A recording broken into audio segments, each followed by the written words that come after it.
Hello, and welcome to the Fine Power Tools Training Facility. We're going to take a few minutes today and talk about the Starlock mounting system. The Starlock mounting system is a true quick change mounting system.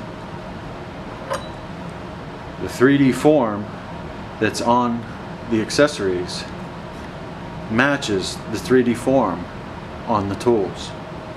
To attach the accessories, you simply line the accessory up at the angle that you would prefer and press it into the tool head.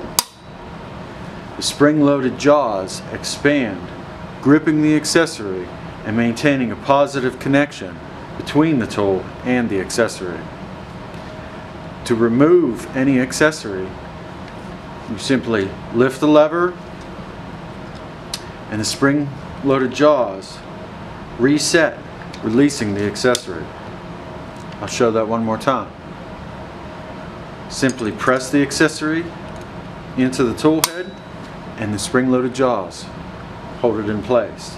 Lift the lever, the jaws reset, and the accessory falls away. Accessories can also be inserted into the mounting fixture simply by laying them on a flat surface and pressing the tool down over top of the accessory. And then the accessory will be firmly held in place. This makes it easy to switch between applications when going from cutting to sanding to grout removal and other applications.